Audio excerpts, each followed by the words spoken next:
ಏನು ಅನುಗುಣನೂ ಇಲ್ಲ, ಏನು ಹೆಲ್ಪು ಇಲ್ಲ. ಅದರ ಬದಲಲ್ಲಿ ಏನಾಗ್ತಾ ಇದೆ, ಇರೋ ಶಾಲೆಯನ್ನು ಮುಚ್ಚಕ್ಕೋಸ್ಕರ ಪ್ರಯತ್ನ ಪಡ್ತಾ ಇದ್ದಾರೆ. ಹಾಗಾಗಿ ನಾನು ಇವತ್ತು ಮೈನಾರಿಟಿ ಉಪಾಧ್ಯಕ್ಷ ಸ್ಥಾನದಲ್ಲಿ ನಿಂತ್ಕೊಂಡು ಸರ್ಕಾರಕ್ಕೆ ನಾನು ಮನವಿ ಮಾಡ್ತಾ ಇದ್ದೀನಿ. ಯಾವುದೇ ಕಾರಣಕ್ಕೂ ನಾವು ಕರ್ನಾಟಕದಲ್ಲಿ ಉರ್ದು ಶಾಲೆಯನ್ನ ಮುಚ್ಚಕ್ಕೆ ಕೊಡಲ್ಲ.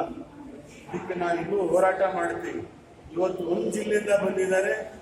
ಇನ್ನ ಮುಂದಿನ ದಿನಗಳಲ್ಲಿ ಇಡೀ ಕರ್ನಾಟಕದ ಎಲ್ಲ ಶಿಕ್ಷಕರನ್ನ ನಾವು ತಗೊಂಡು ಯಾರಿಗೆ ನಿಮಗೆ ಅನ್ಯಾಯ ಆಗ್ತಾ ಇದೆ ಒಂದು ನಾನು ಕಡೆಗಣಿಸ್ತೇವೆ ಹೇಳಿ ನಮ್ಮ ಗಮನಕ್ಕೆ ಬಂದಿದೆ.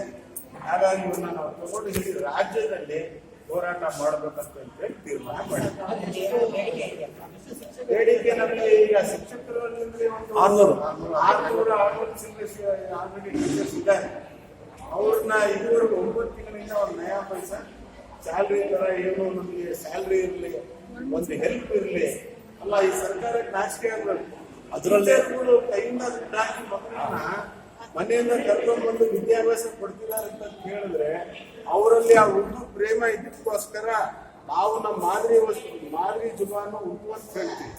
ನಾವು ಯಾರೇ ಕಾರಣಕ್ಕೂ ಅದನ್ನ ನಾವು ಬಂದಾಗ ಕೊಡಬಾರ್ದು ಅಂತೇಳಿ ಆ ಪ್ರೀತಿ ವಿಶ್ವಾಸದಿಂದ ಈ ಎಲ್ಲ ಟೀಚರ್ಗಳು ಮನೆಗೆ ಹೋಗಿ ತಮ್ಮ ಕೈಯಿಂದ ಖರ್ಚು ಮಾಡಿ ಮಕ್ಕಳನ್ನ ಓದಿಸ್ತಿದ್ದಾರೆ ಅಂತ ಹೇಳಿದ್ರೆ ಇದು ಸರ್ಕಾರಕ್ಕೆ ನಾಚಿಕೆ ಆಗುವಂತ ಸಂಗತಿ. Thank you.